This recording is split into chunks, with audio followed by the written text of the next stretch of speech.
Well, AEW Rampage was a huge success with 3 title matches and, of course, some things that took place that you would not have imagined that makes it a great show. We even got 205 Live that now I feel they're stepping away from what we knew. I'll explain that a little later after I finish reviewing those 2 matches. And of course, the Road to Summer Struggle USA continues with 3 amazing matches and something I did not expect, but it's gonna be good. Hopefully, they put it in Resurgence. And then finally, going to review a latest event that took place by IWTV. It's the 100 or whatever episode they've been doing. It features AEW stars Chris Statlander and freshly squeezed Orange Cassidy. So, let's get started with another episode of Deleted Wrestle Zone.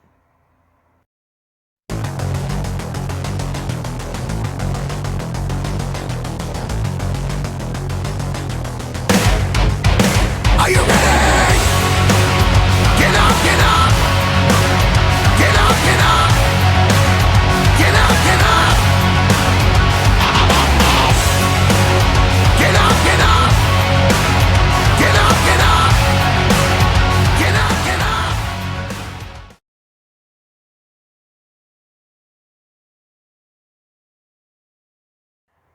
Welcome everybody to Deleted Wrestle Zone. All things that it's pro wrestling with AEW, NXT, New Japan Pro Wrestling, Impact Wrestling, the National Wrestling Alliance, various promotions, wrestlers, matches, and championships. I am your host, J Rod here. So, as you know, AEW Rampage has debuted with a great matches that they put in. Only 3 that only lasted an hour, and this took place in Pittsburgh, or as we call it, Britsburg, because the main event features Britt Baker herself, who is the hometown girl of this event. But let's go with the first match, which is the Impact Wrestling World Championship. Now, this was a match that was set. As you know, Don Callis was trying to ensure that Kenny does not put that title on the line on Rampage. But however, Christian Cage outsmarted him by having Kenny put the Impact World title on the line. The match was pretty amazing. Basically, Don Callis was trying to be the weasel that he is, trying to ensure. But what happened is, the Bucks kind of screwed up. They decided to bring a chair, and then all of a sudden it backfired. And of course, it did let for Christian Cage to pull off the kill switch, and of course, allowing himself to become the new Impact World Wrestling Champion. So, what does this mean in Impact Wrestling? As you know, Christian does have a relationship with these guys and a history. So this means, is he going to face Brian Myers? Or if I am smart, I would think that one way or the other, Don Callis will try to cash in the rematch clause. That is an important step. However, we will see in the upcoming Impact Wrestling event before we go to their latest event, Resurgence, but that's another conversation for a later episode. Now, Christian Cage did an amazing interview with Mark Henry, but there was something that commentators do have a point. Now that Kenny have lost the Impact World title, what does this mean for the future as a title holder for the AEW World title? Is it now possible that this loss is in his head and Christian could actually take the AEW title and he becomes the belt collector? Well, I wouldn't know. But if it does, Christian could become the next belt collector. And frankly, it will be cool. Now, the next match is the TNT Championship. Fuego Del Sol versus God's favorite champion, Miro. And this is an implication match. If Fuego Del Sol wins this match, he will get an AEW contract. I have to say, Fuego did 3 tornado DDT moves on Miro. It did not put him down, but however, Miro got him good, and then until he put him in a camel clutch, it was over. But apparently, he ripped the contract to show that dreams do not come true whatsoever. However, it does not happen that way. Out of nowhere, here comes Sammy Guevara. Now, if you guys do follow Sammy's vlogs, he and Fuego have been good friends for many years, and they've been best friends, and of course, appearing at each other's vlogs. So, Tony Khan made a decision that he is now all elite wrestling. And I'm going to confess to all of you guys right now who are watching this. I cried when he is now officially with. And I know I always say this to many times. It's okay to cry, damn it. It's because Fuego worked real hard. Not to mention, during the pandemic, I'm sure he dedicated his time to help out AEW. And I think he has been a hard worker. And I think he deserves a break.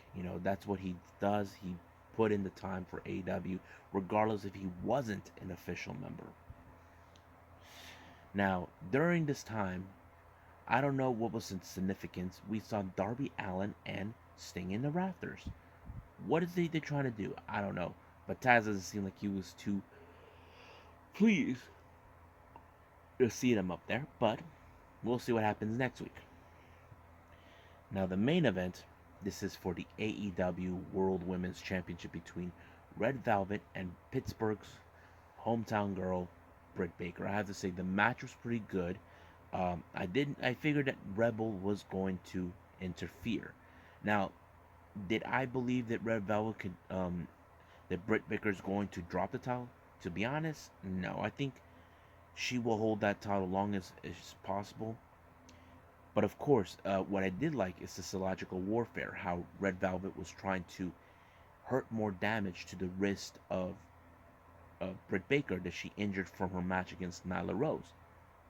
However, she had the maneuver using her left side to pull off her favorite move, her signature move, in order to win, and that's exactly what happened. However, when the post match happened, she was about to stomp Red Velvet right in her head with the title, but Chris Statlander showed up, and apparently she has aims for the title as well. However, a mysterious woman showed up and attacked, and it was revealed to be Jamie Hayter.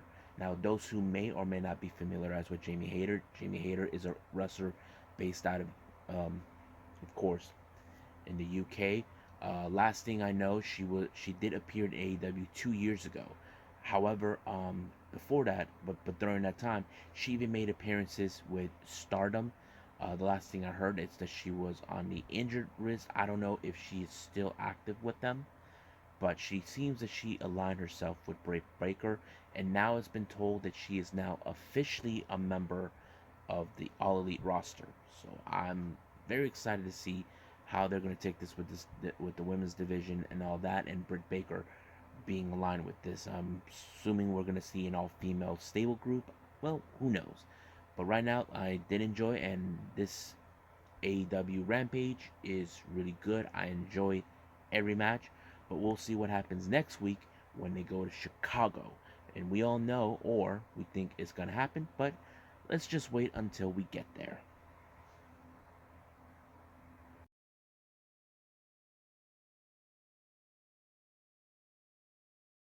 Okay, 205 Live, as you know, has been shaking up ever since certain releases that took place that involved certain wrestlers in the NXT brand. We know that some of the originals have left and moved on, were released and all this.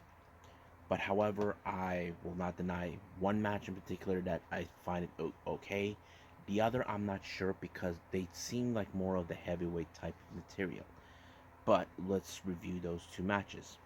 The first match is Ikemanjiro taking on, once again, Grayson Waller. Now, the reason this match happened is that Waller wanted to rectify his losses. As you know, he's been on a losing streak.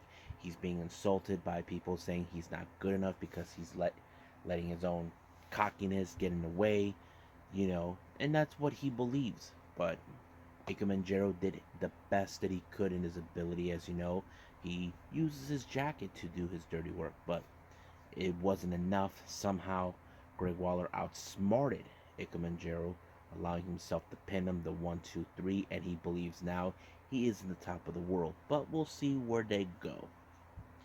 Now the next match is Josh Briggs taking on Joe Gazzi. These two guys were involved in the NXT Breakout tournament, and they were eliminated. I have to say, this was nothing of a 205 Live type of match where they don't seem to me like the size, and they were very impressive wrestlers. You know, they seem like more of the heavyweights when I look at them. But I'm not gonna deny their abilities. But like I said, this is not a 205 Live to me, the match, because these are like high flyers and all that. But it is what it is. But Josh Briggs won the match really impressively. Now, before I move on, I want to say this. I did notice a while back when the releases took place in NXT, we have lost a lot of wrestlers that mostly were involved in 205 Live. But it's still unclear whether there'll be more, because if you guys may or may not have heard, Vince says he does not want any more short people. I don't know if there's going to be a chance they can pull the plug on this one. I don't know. But we'll see when we hear anything else. I will follow up more on the fate of 205 Live and possibly the talks we've been going on with NXT that I've been hearing. But for now, I'll just end it right here for 205 Live and move on with New Japan Strong.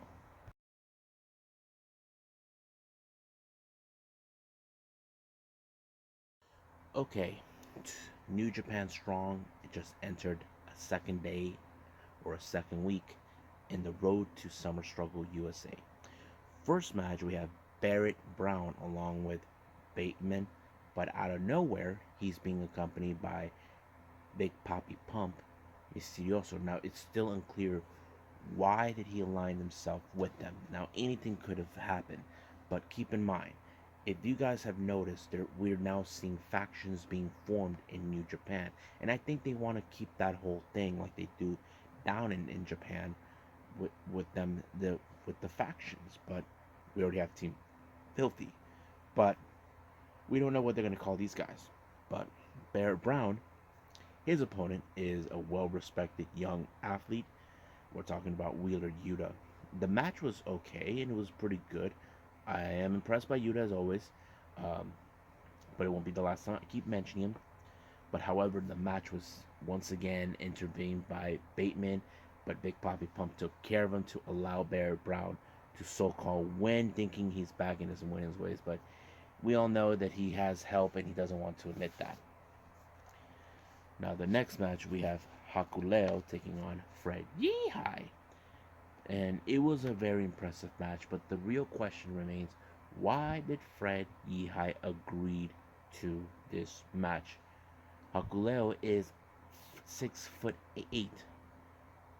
Now, if I was Fred Yeehai, I know he's gonna put me through the damn floor mat, or chokeslam me, or whatever.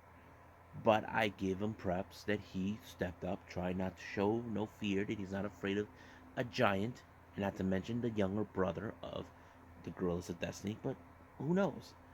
But Hakuleo proved that he is too much.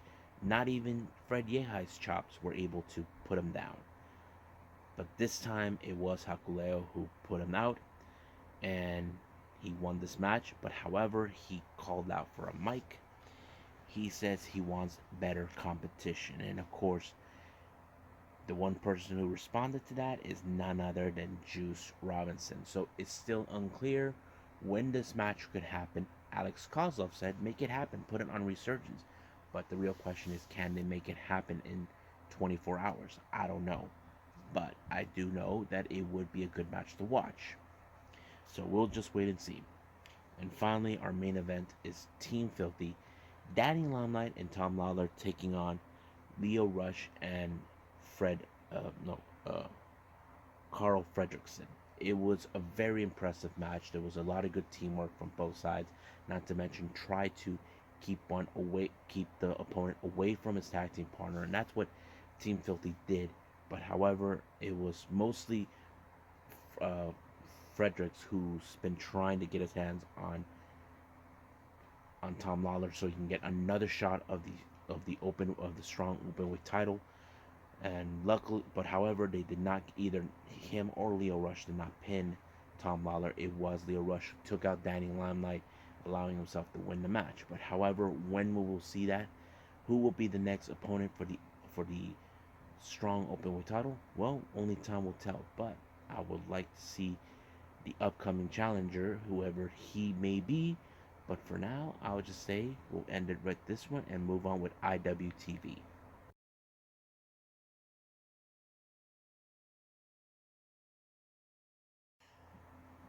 Okay, so right now we're reviewing IWTV, which stands for Independent Wrestling Television. If you guys never heard of it, it's an app you can download. You can watch many promotions you can find. Even they have the Level Up shows, the Ground Zero shows, the ones that are shown here in San Diego. But there are other promotions you would definitely love to watch. So you can download the app. You just got to set up an account with them, and I think you may have to subscribe to whatever promotion you guys want to see. I'm not 100% sure on that, but the event was pretty good.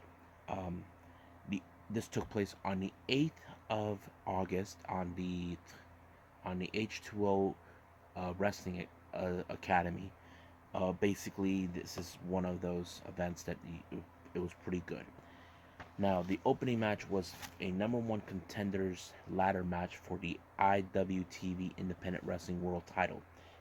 We have Steve Sanders versus Ryan Redfield versus Reed Walker versus Gigi Everson versus Austin Luke versus Marcus Mathers. Now, I wanted to admit to everybody, I don't know who these guys are, but it was an impressive ladder match. It was really good. These guys are hungry for a chance to compete for the IWTV Independent Wrestling World title.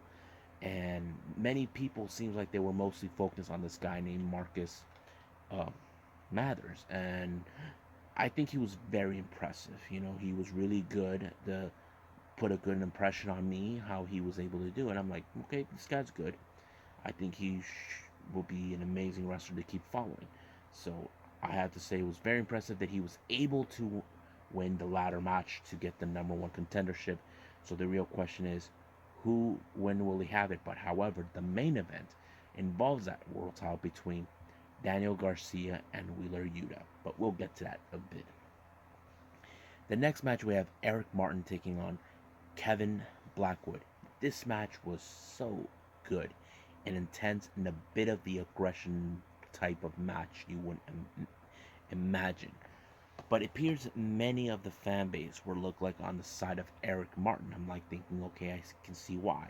He is a very impressive wrestler to follow. I would not have imagined that he was going to win because I would have assumed Kevin Blackwood would win. I've seen Kevin Blackwood before, but Eric Martin did put a good impression on me watching this match, and I have to say, he actually pulled it off with the 1-2-3. Now, we have a six-man tag team match. We have this group known as Raleigh, consistent of Richard Holiday, Alexander James, Logan uh, Easton LaRue, and there's a reason why they call themselves this way. It's RALY. R stands for Richard, A for Alexander, L for Logan, and Y for Yuta. Yeah, Wheeler Yuta is part of this group, but he's in a later match. They're taking on Jigsaw, Hello Wicked, Ultramantis Black. It was a good match, but however, I was enjoying the teamwork from Raleigh a lot. It was more impressive to see how they were cohesive, and that's how they were able to win when they picked up Jigsaw and he was put in a cutter, and 1-2-3, it was over. The next match we have Kevin Koo. If you guys know him, I mentioned him on MLW, taking on Matt Makowski. I have to say, another good match. This mostly more of the there's more grappling in this match that you wouldn't imagine. It was so impressive. I cannot recall if Kevin Koo was like that when we watched MLW, but it was really amazing. I have to say, it was pretty good. So I say it was amazing, but it was Matt uh, Makowski who pulled off a surprising armbar move to force Kevin Koo to tap out, and it was really good. I think it was very impressive. Next match we have Adam Priest taking on the Octopus and the current ROH Pure Champion Jonathan Gresham. It's another example of how pure wrestling should be, what a great grappler Jonathan Gresham is. Adam Priest, who's determined to win the match, but however, he did not. He even tried to break parts of Jonathan Gresham to ensure he gets a victory, but Jonathan Gresham is one of the best fighters in the world. He is one of the best I've ever witnessed, but of course, Adam Priest, he has the better luck next time. Next match we have is a mixed tag team match. We have Chris Statlander and Orange Cassidy taking on Lee Moriarty and Trish Adora.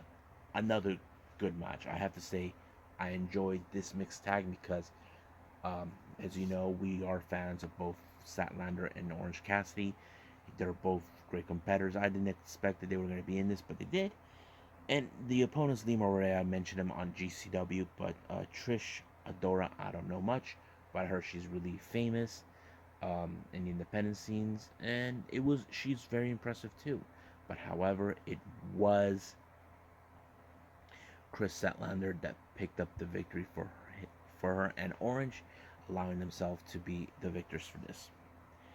Next match is a no disqualification match. We have the Duke, John Wayne Murdoch taking on Warhorse. I have to say, Warhorse stepped up the plate when it comes to wrestlers in the death match scenes. And I have to say, it was not a death match. It was just a straight up match.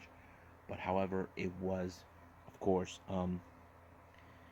John Wayne Duke who put him out when he put him through hell, especially when he brought thumbtacks. I'm like, wow.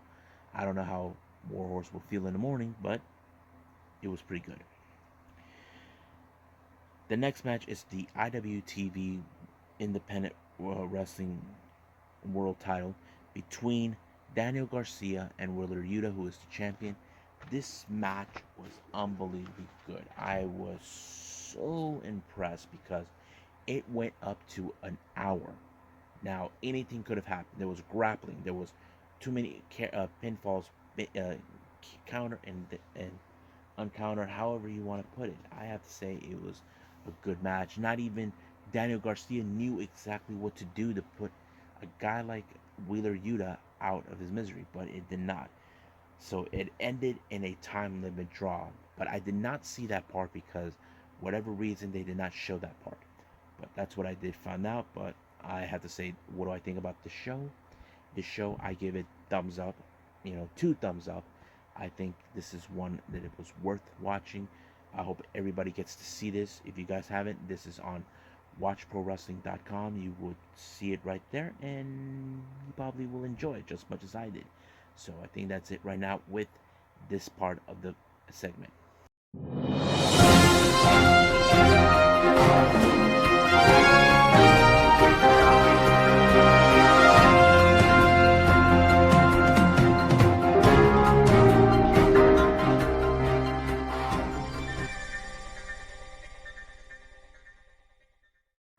Okay, news updates are coming in right now for you guys.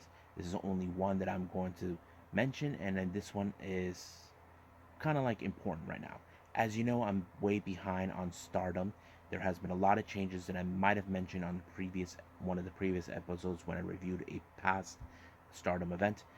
It appears that the Cosmic Angels just gained a new member, Mai Sakurai. Now, Mai Sakurai made an appearance, and of course, the current future Stardom champion Unagi Sayaka decided to challenge her for the title. However, she came up short, but Mai Sakurai offered herself to join the Cosmic Angels, but Unagi was a bit iff about it. But Mina and Tam were impressed by her.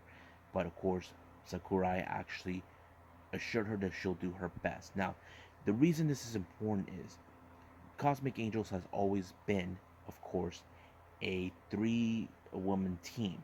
It started with Tam Nakano when she became friends with Mina Shirakawa, and then bringing Unagi last year. So this was a new group, and I think many fans were hoping we get a 4th member. Originally, we were hearing that Lady C could be that person, but there is a possibility that Lady C would end up with DDM down the line because I feel she could be perfect for them. But having Mai Sakurai just feels right. in this particular match. Now, the next latest news update, as you know, I'm going to keep continuing more about it. Um, Word has now come out that Triple H is being used as the scapegoat by WWE due to the failures of what's going on in NXT. The reason they're calling him that is because we all know that AEW has won the Wednesday Night War and Triple H was being blamed. Now, to me, that's a load of crap of them to try to blame it on him. I mean, it was a good show, but however, fans love AEW more than NXT. And of course, there's talk that they want to pull the plug on this one. Now, this is something I feel this is going to suck for many of the wrestlers, but we will talk more on that as soon as possible. And I'm pretty much sure that this is not going to be the end of it. Now, the latest news we're going, there's been reports that there is a possibility that Ric Flair, since he got released from WWE recently, that he could sign with AEW. Now, this is going to be an interesting. As you know, his future son-in-law, Andrade El Idolo, he is currently now with AEW. But Andrade did state it in an interview that he would love nothing more than have Charlotte with him.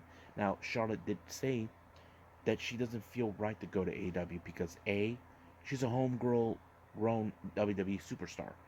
That's how it happened. She was brought up in the performance center, and I think that's pretty understandable. But the real question is, are they gonna will her to give her more opportunities? Because we know in the past there has been a lot of complaints by wrestlers who feel that Charlotte was getting more and more opportunities. But only time will tell if she decides to go to AEW, and I think we just gotta wait and see. Well, I hope you guys enjoyed this episode reviewing AEW Rampage, 205 Live, New Japan Strong, IWTV 100, and of course the news updates that I put out. So coming up, we got more on New Japan Pro Wrestling Summer Struggle, and of course, a New Japan Resurgence is going to be killer. Now, there is there's a 50-50 chance I could put Triple A's Triple Mania. The main event is going to be Kenny Omega putting the Mega Championship on the line against Andrade El Idolo. So it's still undetermined whether I'm going to be able to watch it or wait until the following day. That depends how things are going to go. But for now, I'll just end it right here for everyone. But I'll see you guys in the next DWZ time. Same DWZ channel. I must bid all of you adieu. So goodbye. Mwah. And have a nice day. Bang.